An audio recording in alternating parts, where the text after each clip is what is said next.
இறைவனோட ஆசீர்வாதத்தால் நான் இந்த இடத்துல இங்கே நிற்க வச்சிருக்காரு. உங்களை மாதிரி நல்ல உள்ளங்கள் கொடுத்த வாய்ப்பில் தான் அந்த வாய்ப்பை நான் முழுமையாக பயன்படுத்தினதால் தான் இந்த இப்போ நான் உங்கள் முன்னாடி ராஜா முத்தையா கல்யாண மண்டபம் எக்மோரில் நின்று பேசிகிட்டு இருக்கேன்றதை நான் I am a very happiest day today for me because I am standing in Raja Muthiah. ஏன்னா ஒரு கேட்டரும் கண்டிப்பாக இந்த மண்டபத்தில் வேலை செய்யணும்னு விருப்பப்படுவாங்க. அந்த வரிசையில் நானும் ஒருத்தர்ன்றதை நான் சமயத்தில் பதிவு பண்ணுறேங்க.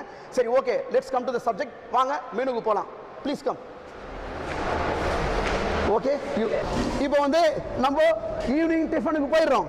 இப்போ ஈவினிங் டிஃபன் பார்த்தீங்கன்னா எல்லாம் நம்மலாம் முடிச்சிட்டோம். ஈவினிங் டிஃபன் செஷன் முடிச்சிட்டோம். இப்போ டின்னர் செஷனில் இருக்கோம். ஆனால் டேரெக்டாக நான் டின்னர் செஷன் போக முடியாது. நிச்சயமாக வந்து டிஃபன் செஷன் சொல்லிட்டு தான் நான் டின்னர் செஷன் போக முடியும். ஏன்னா இப்போ இந்த ப்ரோக்ராமை பார்க்குற நிறைய நல்ல உள்ளங்கள் எனக்கு வாய்ப்பு கொடுப்பாங்க. அப்போ தான் அவங்களுக்கு நாங்கள் ஈவினிங் ஸ்நாக்ஸ் என்ன போட்டிருக்கோன்றது தெரிய வரும். இப்போ ஈவினிங் ஸ்நாக்ஸ் பார்த்தீங்கன்னா நாங்கள் வந்து ஈவினிங் ஸ்நாக்ஸ் வந்து